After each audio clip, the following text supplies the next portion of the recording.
Reverend Edwards, you got the video to work.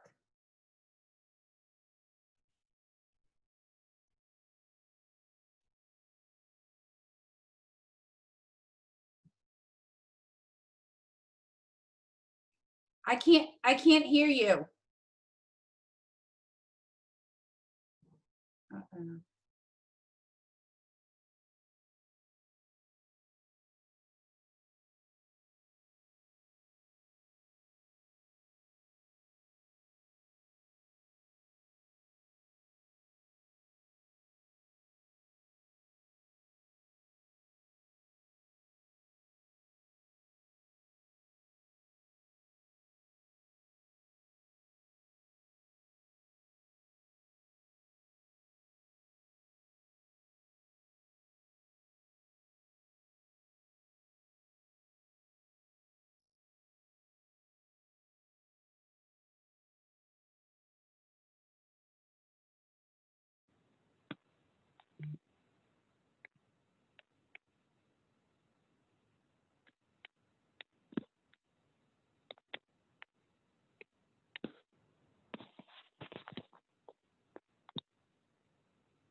Can anyone hear me? This is Nancy. I can hear you. Okay. Reverend Edwards, you may have to hit your speaker so that we can hear you if you're on.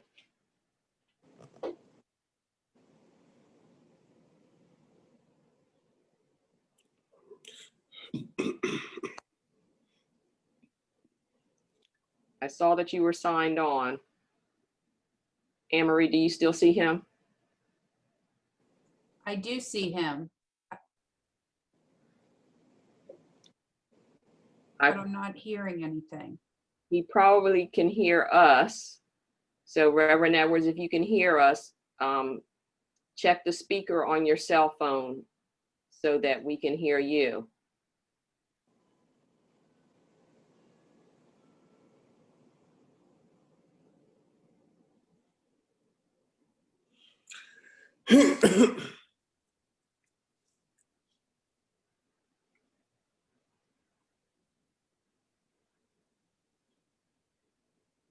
Reverend Edwards, did you *6 if that's what you need to do? His video was on as well I know, I saw it. earlier, so.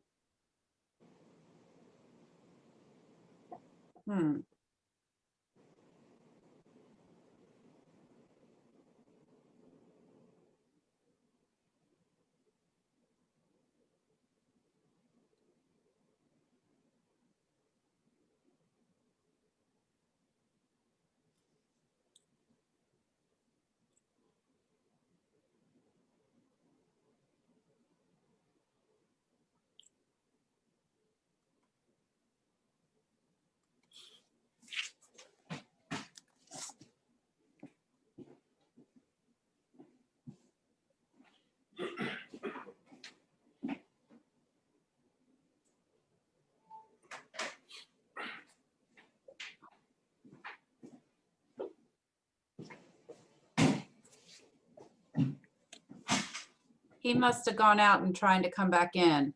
Okay, is he gone? Yeah.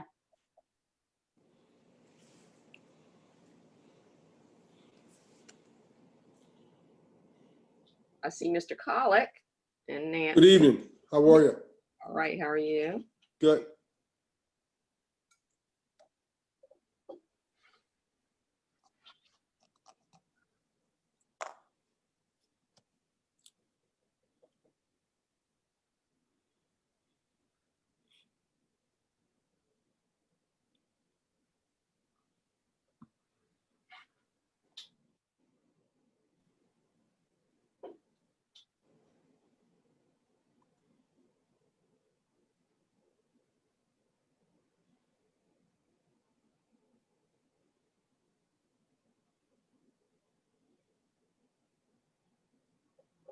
That's Reverend Edwards. Mute my phone.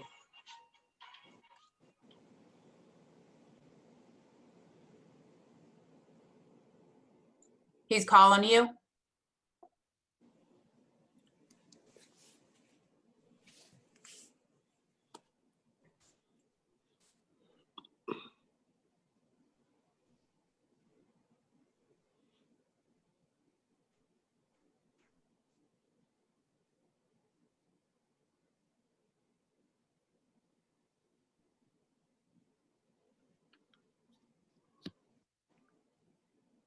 Hello, Bill. Rob, good evening. How you doing? Good, thank you. How are you? Good. Anne-Marie, I am. good evening. Yeah.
Someone calling in? Is that you, Dr. McCafferty? Yes, good Okay. afternoon. Hello. How's everyone? We're good. We had Reverend Edwards on here and now we seem to have lost him. Okay, we need to try to find out something. So I think he's on the phone with Trina. Oh, okay. Like land,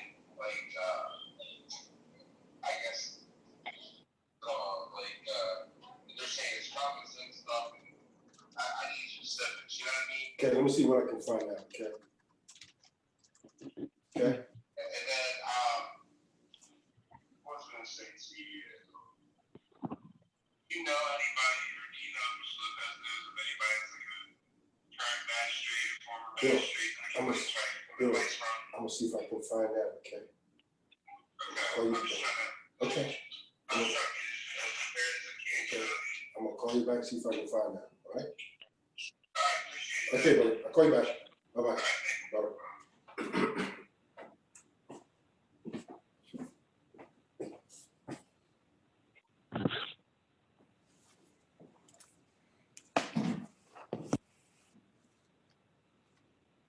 Reverend Edwards is going to try again.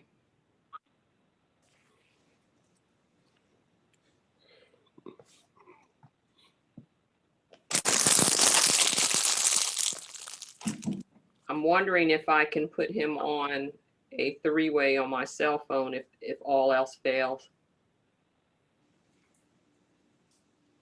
You're using the internet, not the phone line, so I don't know if that would work. Well, I'm just talking about on my private cell phone. Maybe he can Oh, hear, okay. you know.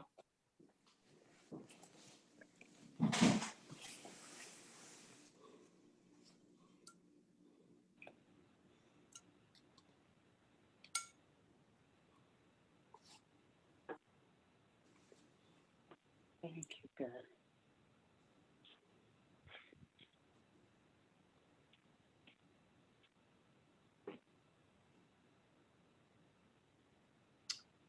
Amory, just a general question is, during our Zoom meetings, is the city council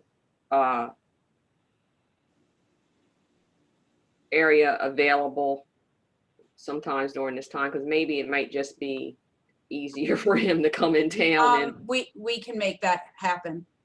okay. I think that's a great ideal in the sense of, and I'm not a big technology guy myself, but I think as we look at this and technology with him, it might be great to help him in that way. Yeah, I would be happy to have him come to my house or Mhm. we have a laptop that we could go to his house if he's got, internet. I would be happy to do either of those. yeah. just think I was that would- there I think it would be yesterday I was showing him yesterday how to do it. Uh-huh. So I think it's just I just think it's just, just a technology thing for him. Mhm. So So that I- might be, we're going to just try to figure out an alternative. I think we have to. Yeah, I think whatever we need to do to make him part of our meeting because Let's he's do it. essential. I mean, he's our lead. Exactly. So if he doesn't come on in any second, I'm going to call him and try to figure out if I can do a three-way call. Which I never do on my cell phone, so that's where I'm going to be technology ignorant on that. If he does want to come to City Hall next month for the meeting, I can definitely meet him there and we can sit in council chambers together. Okay. I think that's a tremendous ideal, and let's get on with it so that we can, we can get these things done. Okay, so let me see if I can call him and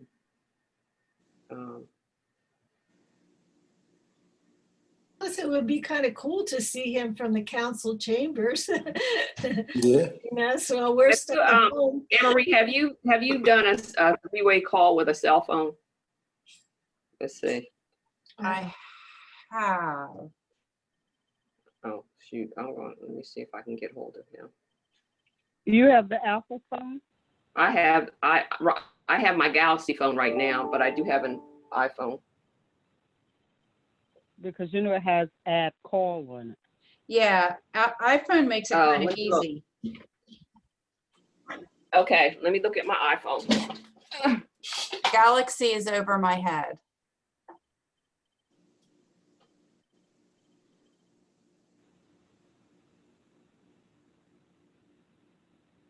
Actually, it's not even a three-way. I can just call him and just put him on speaker. How about that? Yeah, Okay. yeah, I think That that would be would work. great.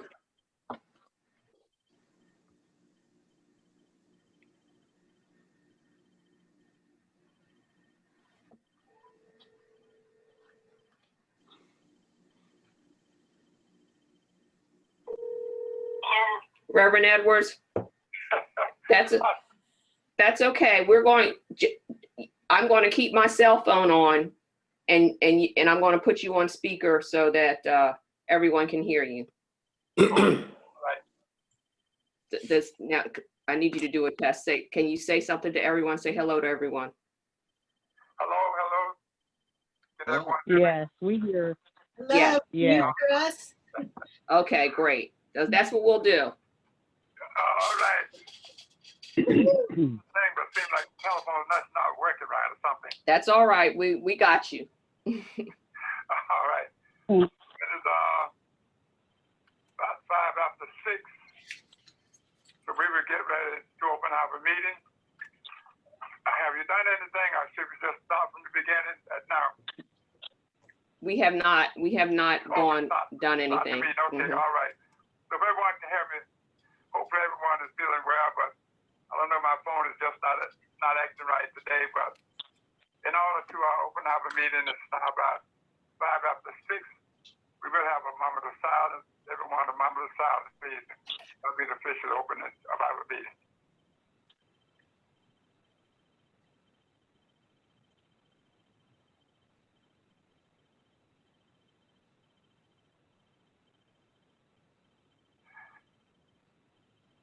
Amen. So this time, we will have the minutes from our August 20th, 2020 meeting. I will turn it over to our secretary, Ms. Trina Brown Hicks, for that. She will take over. Okay. In reviewing the minutes, there is a couple of corrections that need to be made. And the first one is at the beginning with the attendees. Bishop Arthur Jones, he was on the line, but he was muted. So just to make that correction. Everybody else was excused who wasn't there. And there is another correction at the marker area where it says, let me see. I'm looking at mine right now. I have to go down and scroll. Where it says under letter E, public comments and questions, the third paragraph, where it says city plans to prioritize the locations of markers will be discussed with the subcommittees. That should read plan to prioritize markers. It should say by the commission.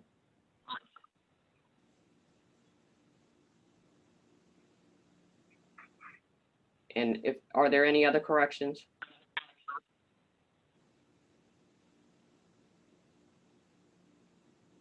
And Reverend Edwards, I think that's it. All right, that's it. If you heard the reading of the minutes, at this time we'll have a motion to approve the minutes. It has been read. Can we So get a moved. motion? Second, Okay, it's been moved and second that we will approve the minutes that we've heard. With All in corrections. favor? Aye. Aye. Aye. At this time, I believe we're going to some of the action that we'll be discussing this evening. Have a meeting that is the meeting item C1, Menhaden artifact, is this fish net real? If there are any comments or decision on that, we can discuss it.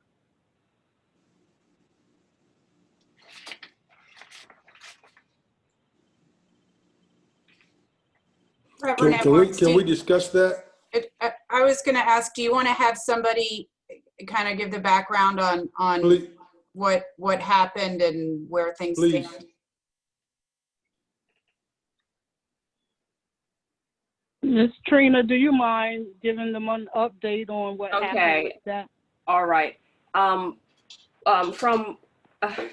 the Menhaden artifact fishing reel, and I think if Mr. Abbott's on the phone, he may be able to just give some general information. We understand that the Lewes Historical Society had placed a artifact on their property, and that had a lot of historical value and significance to the African American community. It was the Menhaden fishing wheel, and it was used to reel nets, I believe, during when Lewes had a tremendous and great fishing industry here. I believe almost maybe 80% or so people that worked for, I believe the fishing factory was owned by Mr. Otis Smith, who was very good to the African American community. I believe he was the mayor, and he provided jobs, and African Americans provided the workforce, of course, for that industry. Much of the African Americans did, and many of the African Americans came from all the way from Florida, up from Louisiana, Virginia, the Carolinas, to work and fish at that time when it was a great industry. And one of the things that we know is that the artifact has fell into some controversy because of its placement, and as a result, ended up going through I think it had to go through the Historic Preservation Committee or Commission, and they denied its placement.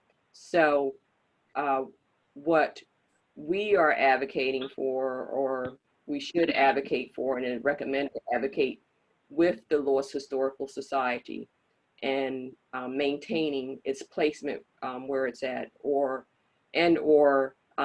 whatever decision that the Lewes Historical Society is making as far as trying to get some relief in keeping it where it's at. So that's kind of in a nutshell. And if Mr. Abbott would like to clean up anything I said, or but I'm just recommending that the African American Heritage Commission assist him in any way we can, and help him promote having that artifact stand where it's at. Trina, Mr. Abbott's not on the line, but it does look like Libby Owen is on. Would you like me to unmute Miss Owen so she can? Is she with the Lewes Historical Society? I'm not Yes. sure. Yes, Okay. she's the chair. If she's able to talk, I know that's, that she may not be, but whatever she may be able to give would be good, and if not, then we'll Also, I saw that Alicia Jones wanted to talk.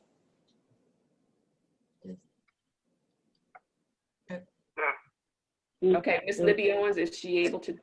I've unmuted her. She can unmute her. Don't want to put you on the spot, but No, that's fine. Can you hear me? Yes. I'm chair of the Lewes Historical Society Board of Trustees, and we appreciate very much your interest in this current situation regarding the net reel. And Tina, I think you did a good job of summarizing the history of the Menhaden fishing industry in Lewes. At this point, obviously, the Lewes Historical Society is very disappointed with the decision that was made by the heritage, right, the Or Preservation Commission Committee. Preservation Commission. And there's so many different commissions. And we are looking at our options regarding where we go from here in addressing this issue. We have not made that decision at this point. For us, we're very responsible for the history of this community and for the mission of the Lewes Historical Society. So as we move forward with this issue, we certainly will be happy to keep you informed. Libby, this is Nancy Powell. Was there an explanation given for the vote that was taken by the Preservation Commission? We don't have the decision in writing at this point. So I don't feel I can speak to their decision. I think we need to hear directly from that commission as to the reasoning that was given. If I can ask, Bill Collick, how did the net get there to begin with? The net reel? The net Yes. reel was given to the Lewes Historical Society when the Menhaden factory was destroyed. It was it's probably the only one left in the country, maybe the world. And at that point, the Lewes Historical Society put the net reel down along the canal beside our life-saving station, which is beside the overfall ship, Okay. close to the ball field. As it happened,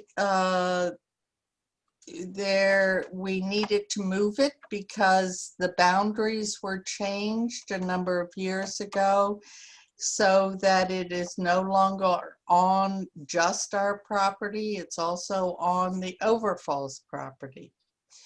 So we needed to move it. We do not have the space down by the life-saving station to house the net reel. So it was decided by the society we would bring it onto our main campus, Ship Carpenter and 3rd Street campus. And at the same time, or coincidentally, the city created your commission, and one of, now correct me if I'm wrong, I don't want to misspeak, one of your charges was to look at the creation of a walking tour in the city. Pardon? That's correct. Okay. Agreeing, that's right. Okay, so the mayor asked Jim Abbott, our executive director, to be an ex officio member of your commission. And the Lewes Historical Society had already done preliminary work to have a walking tour that would include, not be exclusive of, but include African American history in the community. And so it seemed very appropriate in our mind, for this very important artifact to be put where we placed it on the campus. And so that's why it's there. I mean, so what, I mean, I'm trying to find out why the proposed change now, or why is someone saying it has to be moved? because the architectural, what is it? It's the Can you- Historic Preservation Architectural Review Commission is set Thank up to you. review any new structures in, or any changes to existing structures in the historic district zones. So that was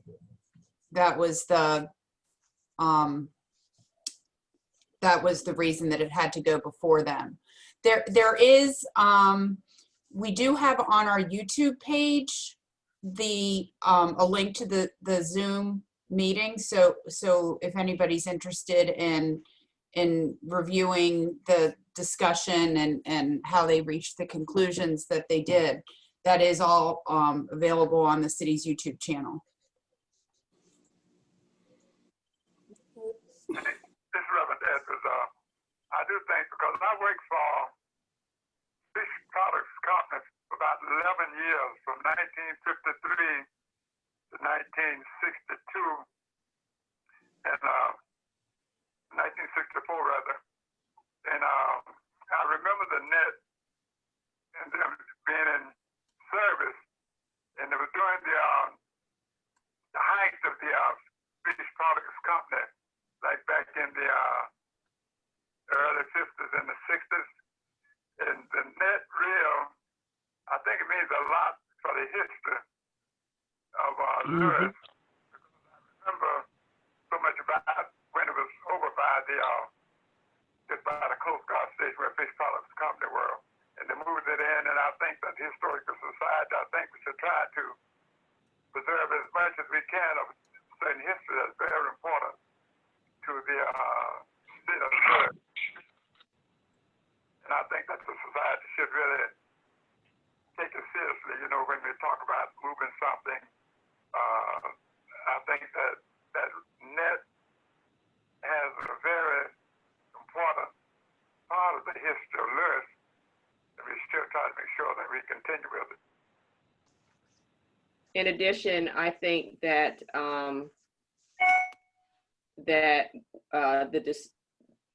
the decision that was made, I'm hoping that there is a reconsideration process that may, and I'm sure the Lewes Historical Society cannot discuss that at this point, but I can say that I hope that is one of the options, and that because when you look at the overall messaging that's being sent about an artifact that either has to be moved or hidden, I don't think that's a good message for our community. So I don't, Dr. McCafferty, do you have anything to add about that? I do. I agree with it. I first of all would like to say that it looks very nice where it is. It really does. And I've seen so many people stopping by, looking at it and taking pictures that I've not seen, you know, in recent years. So that's a good thing.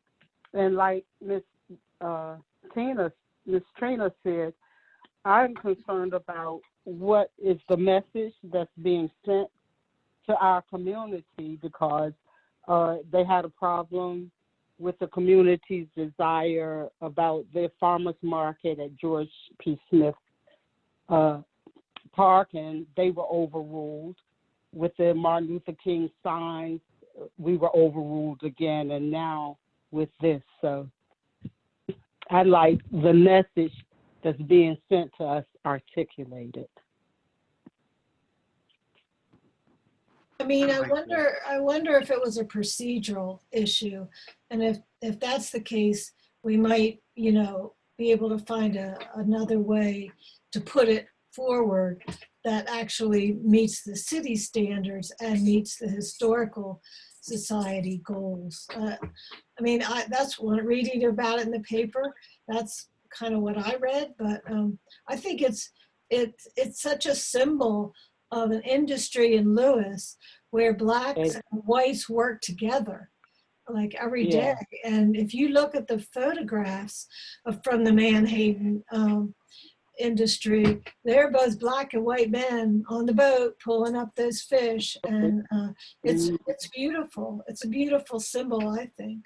And I have mentioned time and time again, because Reverend Edwards knew my father, and he was one of those workers also. Oh, wow. Do you have any pictures of your father working on the Menhaden boat? Not working there, but I have the stories, the oral histories, and a picture when the Lewes Historical Society had an event and invited other Menhaden Cheneymen from up and down the coast. They were in their 80s and all, and this was probably 10, 15 years ago. And no, this was because my father died in 1999, so it was at least a year or so before then. Yeah. So that was a beautiful thing to hear the Menhaden Cheneymen singing their chanting songs that help lift the nets in Wow. rhythm. The rhythm of the songs help them move at the same time, lifting those heavy nets by hand out of the water. Wow. That's true.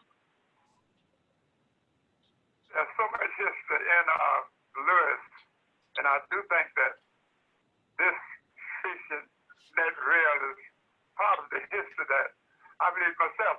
When back in the 50s and the 60s, when I worked at the Fish Products Company, owned by the late Mayor Otis Smith, now I can ride into Lewes, not tell my children, not my grandchildren, but my great-grandchildren, what's going on in Lewes now, and tell them about some of the history.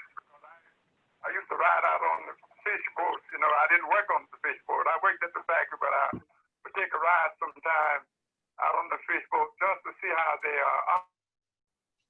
operated. And when they bring the fish in, what process they went through getting them up to the factory. And then these nets, one of my sisters worked when they had the women that would work, and they would kind of like man the nets along with other people. And it's some history that I think that should be preserved. Because somebody like myself, I know about it because I worked in it, but there are a lot of people that did work in it, but then I can tell them some things. And then if they could see with our natural eyes when they come into Lewes, things that happened back many years ago, I think it's some history that really should be preserved. And especially when you talk about Black history and trying to preserve something, then I think that the people that really should have the say in it should be the ones that has experience, or the ones that can look at history and try to preserve it. So I think it's very important. I think whatever the other commissions come up with, I think that this should come back to us, in that we should have a say in about the decisions made on something as important as that. I agree. I do too. Does it make sense to have a formal motion that we consult, try to get the explanation for the decision, consult with the historical board about next steps and options for a review of the decision? Absolutely. I'm prepared to move. So I just want to caution, because this is something that is a land use matter. It might be more appropriate to find out what the solicitor would advise. And because it is, you know, the land use actions kind of have different implications. And I don't know if we know what the next steps are at this point. Well, I think we're just really motioning that Can I we're ask support. Yes. Lewes Historical. But if a land use is like with zoning and stuff, can't they change that? Can't that be modified? Can who change it? The city. So city council wouldn't have any review authority over the decision. So an appeal would go to the Board of Adjustment. So I don't know if there's any other path forward. Perhaps. I'm just Now, trying to. because I've seen areas of zone for particular use, and they changed the zoning to accommodate the new use. I mean, Mr. isn't this a, Mr. Morgan, you had something you were saying. I was just thinking, I'm really thinking aloud, Mr. Colick, but one approach might be to, for this commission to ask a couple of its members, not all of it, so there's not a FOIA problem, but to ask a couple of its members to address the H Park, to use the short form of the name of the commission that made this decision, because I'm not at all sure that they had in mind the fact that this artifact was of special importance to the African American community in Lewes. Right.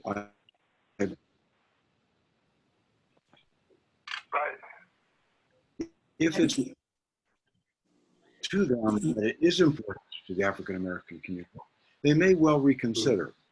And under the rules of parliamentary procedure, any member of that commission who voted in favor of the decision to disallow it can move to reconsider. But at the same time, I would caution that there is a time limit for appealing to the Board of Adjustment, and holding such a meeting with the H Park shouldn't be allowed to allow the time for appealing to the Board of Adjustment to run out. So maybe those two avenues could be pursued at the same time. First, to ask one or two or three of your members to approach the H Park Commission, and second, to consider whether or not it is something that somebody might like to appeal. I think it would be the Historical Society that would have to appeal. So I Right, have I think so. I think as well. yes, So as But, it relates to what Mr. Reverend McCafferty, Yeah. Dr. McCafferty and Reverend Edwards, I know Mr. Morgan has made a suggestion on that. Would that be something that you foresee could happen? And I don't want to, step on the Lewes Historical Society's toes or feet, but I just think that it's important that we have a voice, or at least made it heard and known how we feel about that. So I'm wondering if you and Reverend Edwards or whoever you decide would consider that as an option also as well. I agree with that. I mean, I That's just, because if you set up a historical society and they are doing certain things, I think that they should have open ears, that they can hear how the people feel and what is right and what's wrong. And I think that we should be able to talk to the Historical Society. The Preservation Commission. I want, yeah. Just want to make sure we're talking the same thing. The Preservation Commission. but let me just say one thing, having been on this commission when it was the HPC, I think the Historical Society is the applicant. And so I think whatever we do in support of the applicant. And I don't think legally that's our role to go before H Park unless we go with the Historical Society at a meeting or something. Well, what I was thinking in response to what Mr. Morgan said is maybe it would be appropriate for the motion to be that the commission send a letter to the vice chair of H Park, because the chair was recused, asking that it be reconsidered at their next meeting. And just kind of explaining in that letter the importance. And then that way, if it were put on the next agenda, then you would be able to have people speak on behalf of it. In agreement with what Mr. Morgan said, there was nobody, to my knowledge, from the public who came out and said this is an important artifact of the African-American heritage of Lewes. I know that there was some discussion, but there wasn't anybody really from the community who brought that forward. Was there anybody Yeah. from the And, public who opposed There it? there was a petition, because I know I signed it. Oh, there was a petition? Yeah. Anne Marie, my concern is that there seem to be a lot of tentacles out here. And I'm concerned that it's all going to get very muddled. I, as the chairman of the board of the Lewes Historical Society, I am very grateful for this commission's support and concern about the placement of this artifact. We have not decided how we're moving forward because we have not gotten any written response from the city of Lewes, the HPAC commission. So we cannot move forward until we have that in hand. And I would only suggest that we not, as much as I appreciate this commission wanting to support what the Historical Society is doing, we're not sure what we're doing at this point because we don't have the response from the HPAC commission. And so we're in a holding pattern at this point. Okay, I understand. I'm Can I not ask sure, Anne Marie, this commission going to HPAC would be, and asking them to reopen the case is really what the next procedure that should be followed. So could I ask you a question? Does Lewes Historical have a prospective alternative to present to the commission? We're not prepared in any way to discuss any of that until we have information from HPAC. We don't know what their we haven't seen their decision in writing. We don't know what the appeal process is. None of this has been shared with us. So we're not in a position to make any decision about how we're moving forward. I have asked the city zoning office a number of questions that we need answers to before we can move forward. I have not gotten to date responses from those questions, and until we get responses from those questions, we will not be able to feel as though we're educated and knowledgeable enough to know how we're moving forward. Does that all make sense? Yeah. Yes, and I understand that you can't give us direct answers, but I was wondering, depending on their answer, did you guys have any kind of strategy in mind for the wheel? I can't comment on that at this point because we don't have answers to our questions. Okay. So I will tell you that this is an issue that's of great concern to the Historical Society, obviously. We need to move forward with our commitment of the Society's mission, which is to preserve and interpret the importance and diverse history of Lewes and the community. So that is how we're moving forward. Can I? Yes. Say, the one thing that concerns me when one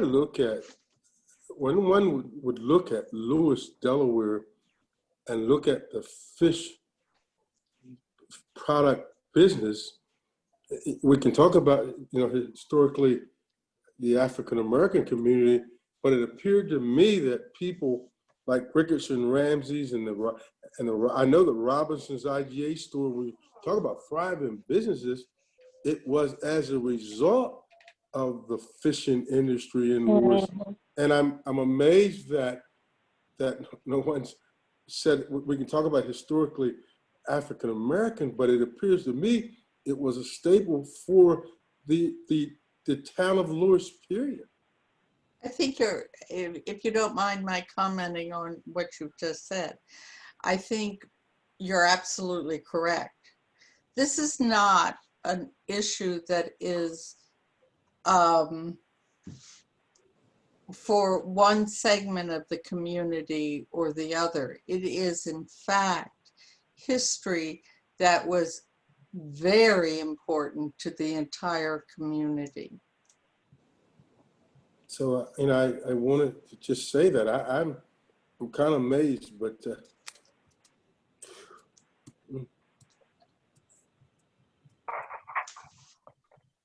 All right. So let me just ask this, and just put Ms. Owen, would you recommend, or are you suggesting that no action at this point be taken by the commission until you know and have received in writing information from the preservation committee or commission, and then at that point take the lead, and then you direct, maybe, are you suggesting direct us after you know where you're going with it?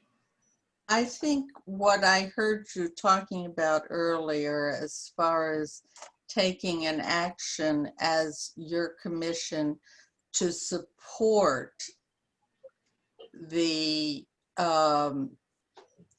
direction that the Lewes Historical Society will go in to preserve and this artifact would be of great service to the community. Does that make sense, Tina? Trina, earlier I thought I heard you mentioning that it would be if you felt that this commission should have some sort of resolution in support of what the Lewes Historical Society is doing to preserve and be a steward of this important historic artifact. Yeah, that's yes, what I started off with, and then we segued into, Right, yeah. we are, and I'm sure I'm hopefully speaking, with everyone, that we just don't want to see it disappear or be hidden in any way. So Right. I'll let Reverend Edwards and Dr. McCafferty take the floor on this. They have the final word. Well, is Phil France, is that the one, the member of the commission? Important is not something that we want to hasten on without getting as much information as we can. And I do think it's very important that we take this seriously and we try to work something out. And I think that the African American community should have some say in certain things that goes on without a decision being made and not getting the input from those that are really involved in or has been involved in it. So this is something we don't want to just push aside, nor do we want it to move in the wrong direction. So this is something we really need to look into and take seriously under consideration of getting the best way to do this, I think. And I think we spent a lot of time, on the phone on this, but this is something we need to look into. And I think the Historical Society has a lot of input when you talk about history. They should be able to see some things. If you're talking about preserving any kind of history, they should have some kind of input on what we're doing and listen to the people that this has an impact on. If our minds are clear, we need to move on to something else, but this is something we really, really need to take up, I think, at an early date. Subcommittees, this Trina Brown Hicks, that some information on that we need to discuss. I need to bring out this evening. Yes. Yes. I'm sorry, Reverend. I was going into the actual document to pull the link up. I believe everyone has the subcommittee scope of responsibility and had an opportunity to review that along with the reporting form that is suggested that be used when information is collected. The subcommittee, I like to look at the scope of the responsibilities of the subcommittee first. And I'm hoping everybody has that also, or can click on the link that's in the agenda. Do you want me to put it on the screen? Miss Trina, do you want me to? Yeah, yes, you can put it on the screen. The scope of responsibility. Mm-hmm.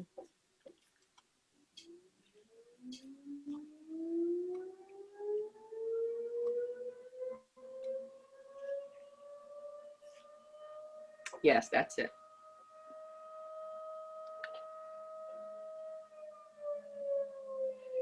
So I'm just, what I'm just going to ask is, hopefully everyone again had an opportunity to look it over and review it. And we're just looking for some action as far as a motion to accept the scope of responsibility. And if there's any thing anybody needed to say on the commission, wanted to say about it, now's the time. Of course, we know that scopes and responsibilities may change or be adjusted, but at this point, this is what we have. We're looking for the subcommittees to do the work of research.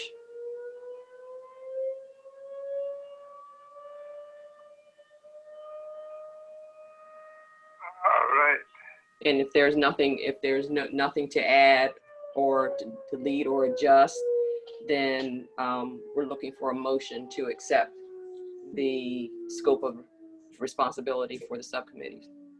Mr. Moore has his hand raised. Do you want to hear from? He's one of the subcommittee members. Do you want me to unmute him? Mr. Moore? No, I think Oh, I thought she was asking for a vote from the commission. I am. So you don't want comment first? Can we hear from Rick Moore and hear just what he has to add before we actually vote on it? Or no?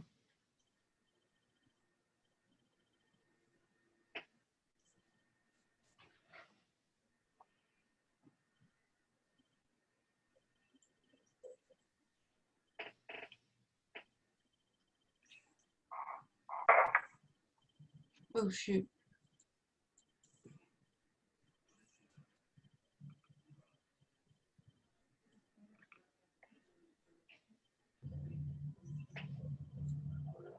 Are we going to hear from Mr. Moore?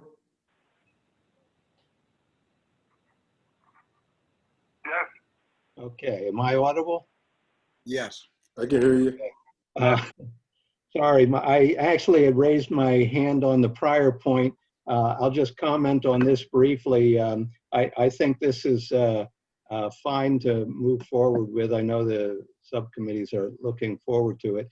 I had posted something in the chat, and I didn't know if any of you had actually seen it regarding the last item of discussion.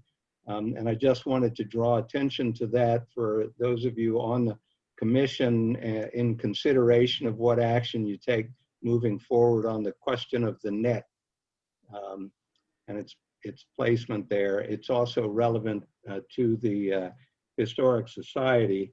But I just wanted to raise it as a point of information and inquiry and so forth. I noted the section of the city code regarding the Historic Commission and its purview, and I can't figure out why they would be exercising any jurisdiction over the net. And that question seems to me that one needs to be answered. And it's of interest both to the African American Heritage Commission and to the Lewes Historical Society. So that's my comment. Mr. Moore, Bill Colick, I really appreciate those words, and I knew that you had certainly raised in the chat there. So for me, I really appreciate that. I also knew that Alicia Jones had a comment as we are still talking about this, that probably we ought to ask her about her comment as well.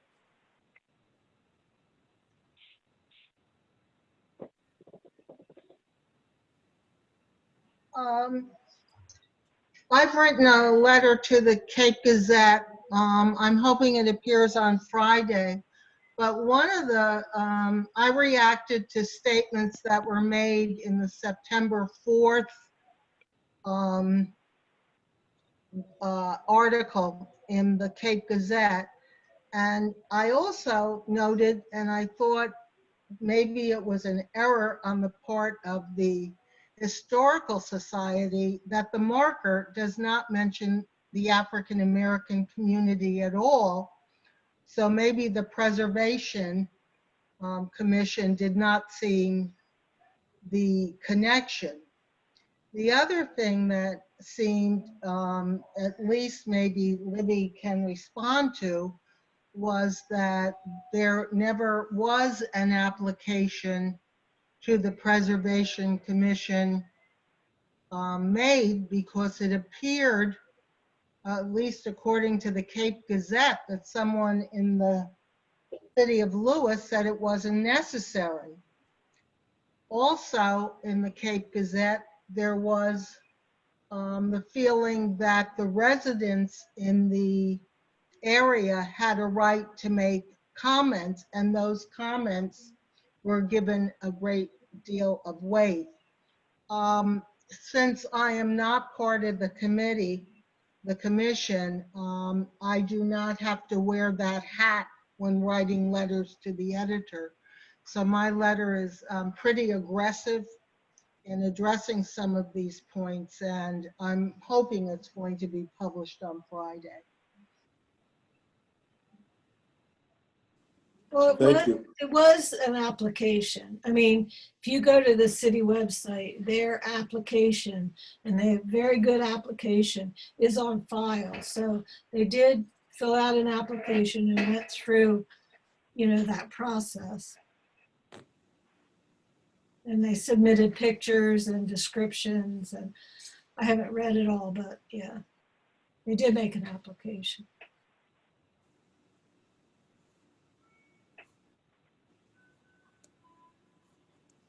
All right. Okay, Okay. I thank you all for your comments and your passion in this issue. As Reverend Edwards said, at this point, we'll move on and make a motion to accept this subcommittee scope of responsibility. So moved. I'm second. What is the motion and second that we will accept the scope of responsibility by this commission? All in favor, say aye. Aye.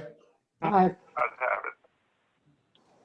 And so, if you, Ms. Anne-Marie, if you can open up the other document. This document is a way to report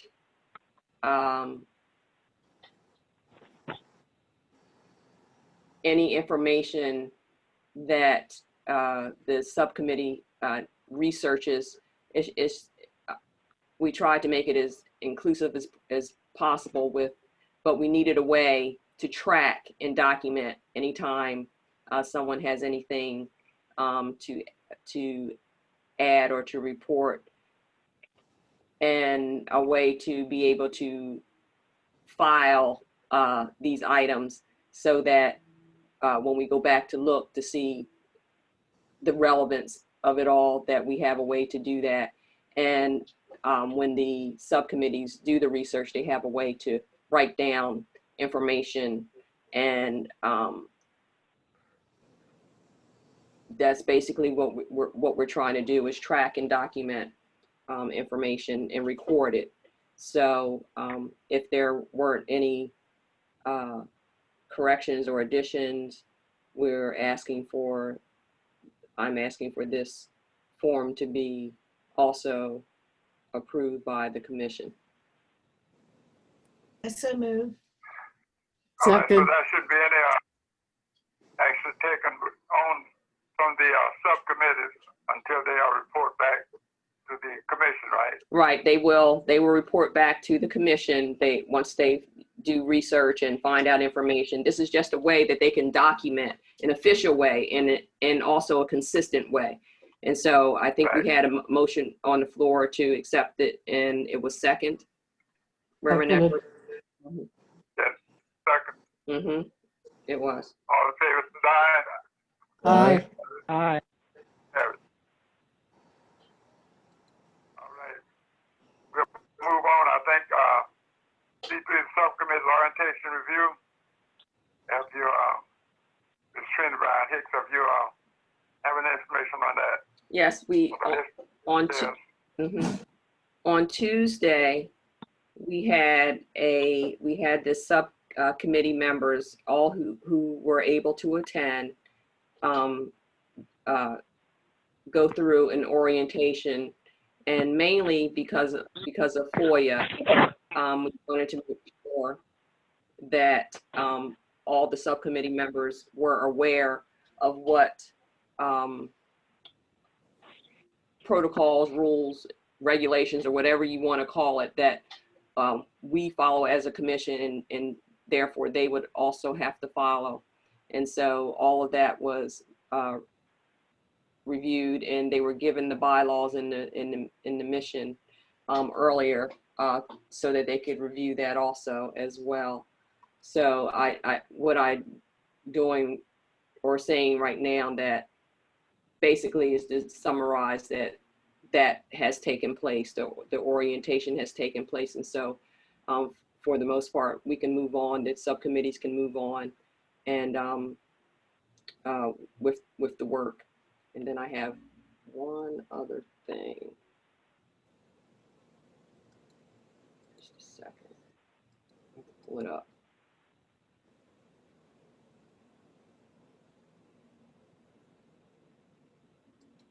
I'm sorry, I have to pull this document up. Did I?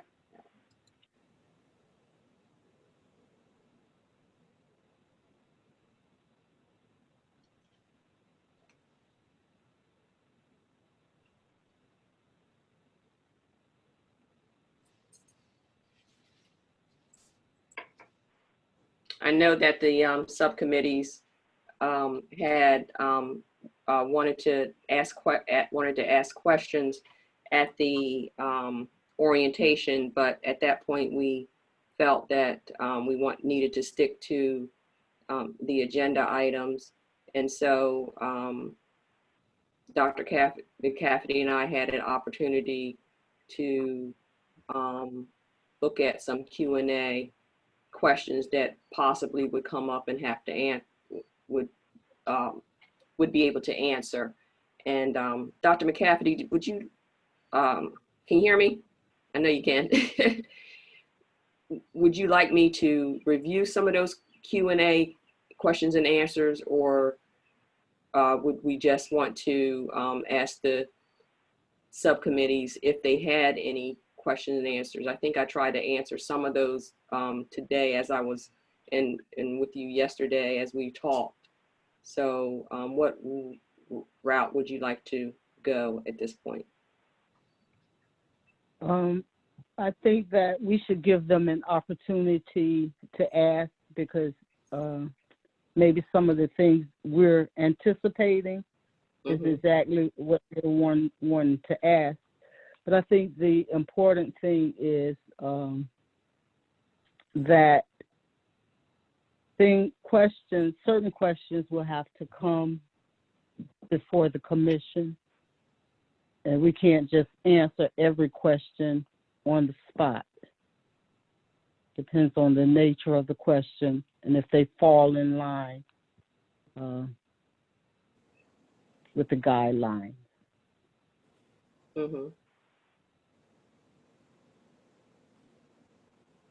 mean, you can, if people want to hear the questions they asked so far, that's fine.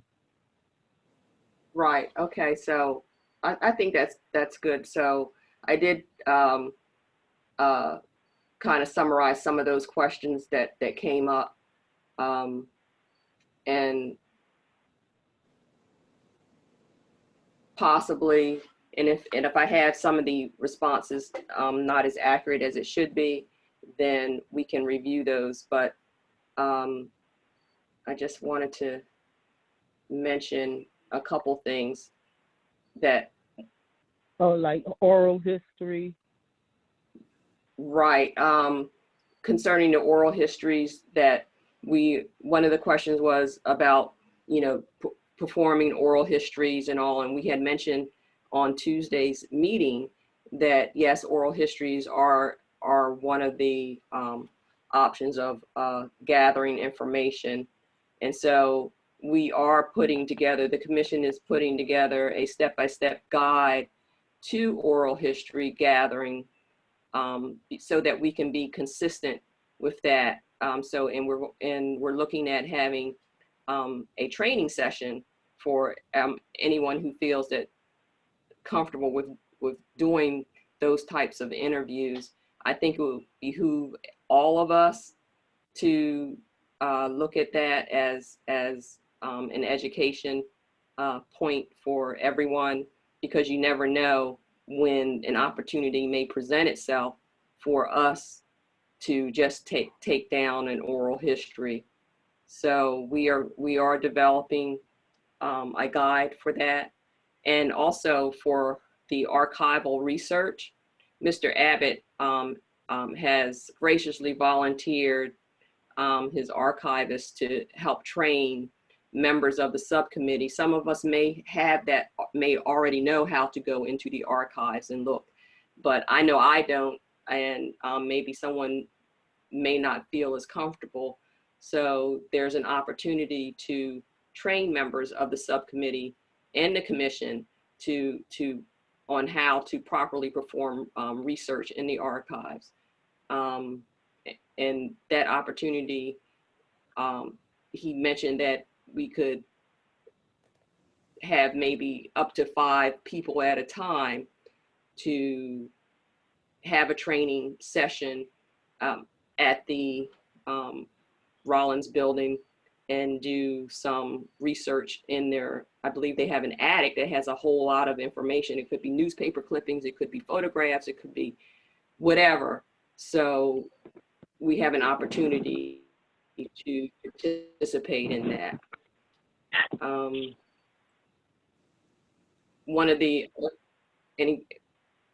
Did you have anything to add to that, Reverend Edwards or Dr. McCafferty, before I move on? No, at this time, everything's fine. Okay. One of the questions that came up is, can the subcommittees work to set up a meeting with other subcommittee members? And the answer is yes, but we have to remember the FOIA information and how that those subcommittees must be scheduled. Those meetings must be scheduled and an agenda forwarded to the secretary, and then I would forward it to the city to be made public, and that those meetings, we prefer that they take place in City Hall.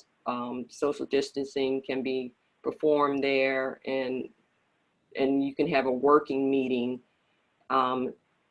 or you could also use the Zoom process, but you have to remember that all meetings are going to be recorded in minutes are required. Even the meetings, even if people come into City Hall, that will be recorded and streamed. We need to figure out the logistics, because at this point we are not having meetings in City Hall, so we need for council to authorize that. Right. So until then, we still have the Zoom capability to do. Katrina, if just 2 subcommittee members wanted to do something together, they wouldn't have to advertise a meeting, right? Right. So if just 2 members wanted to, hey, go somewhere together and research something, they wouldn't have to advertise it and. Right. That's correct. If it's a Yeah, you're quorum, right. if it's a quorum, we need to advertise. Right, and I'm speaking as if a quorum, if it was a quorum. And I did have the question here, can the subcommittee member work individually? As we talked, we just thought that if the subcommittee member is working on a project individually, that they may want to check with the others, because if they're working on something, you don't want repetitive work being done. So that would be, one of the things to make sure. Can the commission request that? Let me read that again. Can the commission request the subcommittee to prioritize certain historical persons, places, and things and events? Yes, the commission, a working session is recommended to decide which person, places, things, or events the subcommittees may want to concentrate on, and it will be reviewed by the commission, and that in the form that we came up with can help ease that, so that you can forward that information to the commission. Right. Looking down my list, I'm sorry. Right, fine. Can the subcommittee determine? Yeah, I think that was. I think that the subcommittee, if they meet, they're not to make a major decision on anything without coming back before the main commission. So if that committee's meeting, action shouldn't be taken on anything that they discuss before they come back to be reviewed by the main committee. That's exactly right, and that form would help in that process. So they could report to the commission during the monthly meetings to the commission. Right. Ms. Hattie asked on Tuesday, is there any time limit on research? no, there is no time limit on research, because we know that sometimes research may take months or may take a year, but the subcommittees will report on the progress they are making at the regular commission meetings.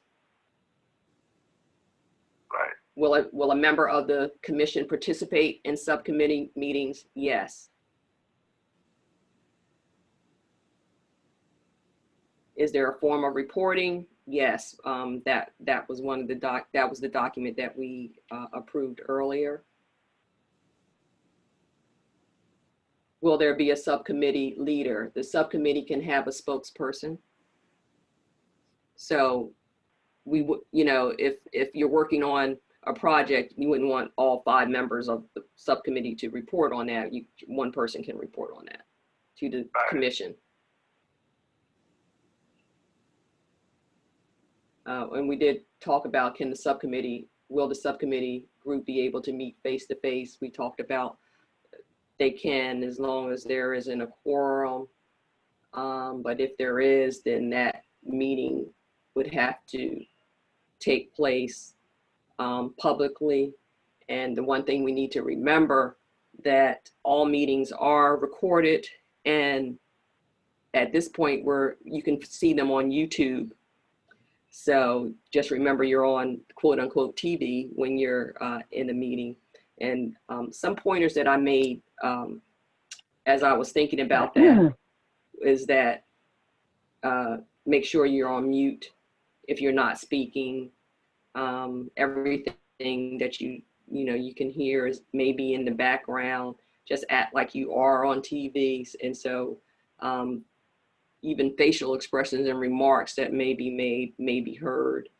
So we don't want you to turn up viral on the internet. So just be cognizant that these meetings are recorded.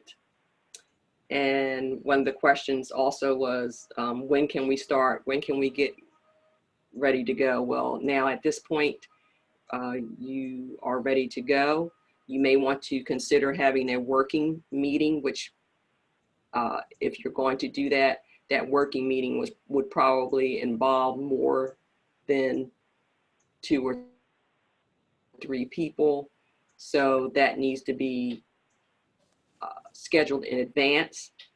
So we need to make sure we do that and check the city calendar for that for a Zoom meeting, because that would have to be public, so that the subcommittees can, look at some of the things that they want to work on. I know that there was a lot of things that were sent to me, mentioned, like Peter and Cato Lewes, the Underground Railroad, Harriet Tubman, Miss Elsie Wingo, the first Black nurse at BB, George H.P. Smith, the first Black mayor and only mayor, African-American mayor of Lewes, other Black firsts, other places where members of the African-American community may sat on councils or boards, Black-owned businesses, et cetera, et cetera. So there's a lot of work available. So I'm thinking that the subcommittees may want to think about or create a list of things and then decide, and also the commission can also give out tasks to the subcommittee. And just remember, emails could be considered a meeting. So we just have to be cognizant of that too. Even if you forward emails to one another, it could be considered a meeting. So just have to be careful with that. And I think that's it for me. And I'm sure there may be some questions that they have. So if you don't mind, or if Dr. McCafferty doesn't have anything, or Reverend Edwards, we can open up to the subcommittee. To the public. The public. Mm-hmm. All right, so the public is open. Any questions, public comments someone would like to make before we adjourn? Anyone? So we've got a few comments in the chat. And then we also have 2 hands up. So do we want, how do you want to handle those? Let's go to the chat. Okay. I'm just opening it up now because I was reading off Okay. another document. So let's see. Hattie Bull said, removal of any African-American related artifacts defeats the goals of this commission to include African-American history in Lewes. This should be considered for any final decisions. Eleanor Kiesel says, I would like training on archival research. If we plan to do research with oral history, is there a plan for an institutional review board approval, or are we just looking at archiving data? And then Alicia Jones asked how volunteers get assigned to the subcommittees. So I think the assignments are on the list. Let me start with that one, the last one. How do volunteers get assigned?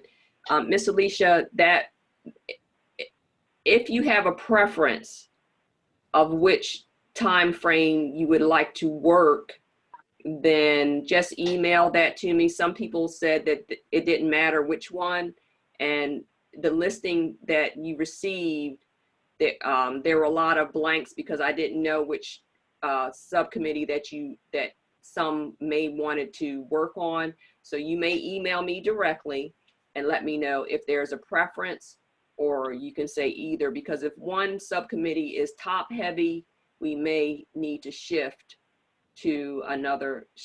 a few people to another date time period. So it's what your preference is at this point, and then we can do shifting as necessary.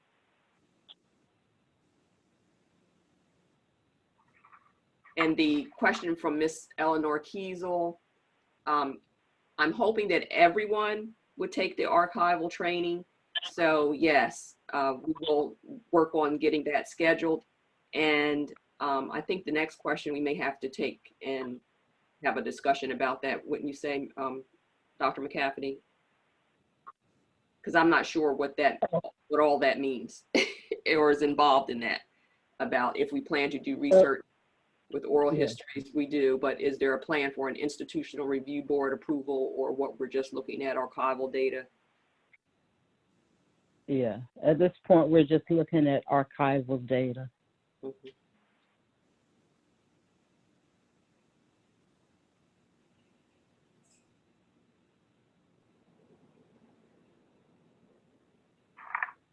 All right, that's it. Well, we have Yeah. two hands up. Do Okay. you Okay. want to, should we Yes. unmute? We have Miss Alicia Jones and Miss Hattie Bull. I can Yes. start with Miss Jones. Okay. Miss Jones should be able to speak. Yeah, I think I must have missed the list of things that we were interested in researching. Was there actually a list Trina sent out saying these are the topics for the subcommittee to research, so you could determine what period you might be interested in? No, I received emails periodically from people who said, oh, what about looking into this, or what about looking into that? I didn't give a complete list. I just gave an overview of some of the emails that I received of things that people were interested in. So I tried to keep track of that. So that may be a starting point for the subcommittees. Yeah, I think that would be helpful for the volunteers to get a list of things that they're interested, and also the opportunity maybe to add that list. And then we can have a better idea of which time period we might be choosing. Well, I And- know you're exactly right. I mean, some people may already have an idea what they might want to work on. So that may be an opportunity to once we know what that is, and say, okay, well, that's probably in this time period. Mhm. And I mean, because the civil rights movement may be something that that may be in the later time period, but of course, you know, the slaves and, you know, grave sites and whatever may be, you know, another time period. So some people may want very past history and some people just want more current past history. Well, following that up, is it possible to be on 2 subcommittees? I might be interested in something in the past, but my interest seems to span from earliest periods, you know, up to sort of current events almost. So I might. I don't, Yeah, Dr. McCafferty, what would you have to say about that? Yes. I would say that, yes, that if a person wants to volunteer on both committees, both subcommittees, yes, Okay. Yes. All right. we welcome that. Yeah. Okay. Okay, Ms. Hattie Next. Bull can talk now. I guess my question at this point is can't be answered since committees. The question I was going to ask was what percentage of the committee would constitute a quorum, since that has been brought up several times tonight in regard to meeting and following FOIA. That was my question, but if all committees haven't been assigned, my question will be, isn't necessary tonight. Right. I will be reaching out to each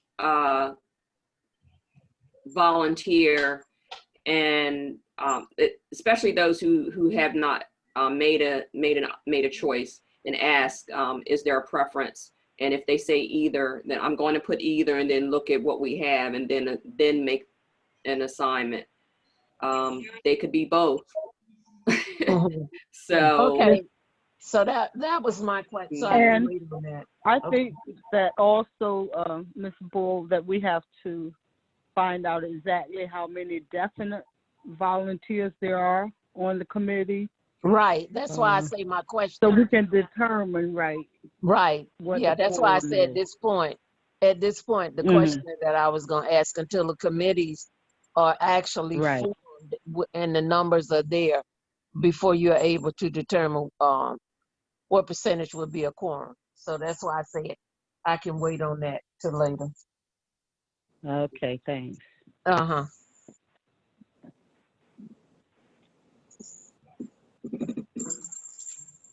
I'm really excited. I know everyone else is to get to work on this. We're at the point where we're right there on the line to tip over and to get there. So I just want to thank everybody for, again, the patience that you've had and helping us. We're a new commission. We are, you know, trying to feel our way through everything, and we all are doing some research on how to get there. So thank you. Thank everyone. All right, so it's now about 20 minutes after 7. We consider ourselves adjourned. Thank you. Bye. Bye.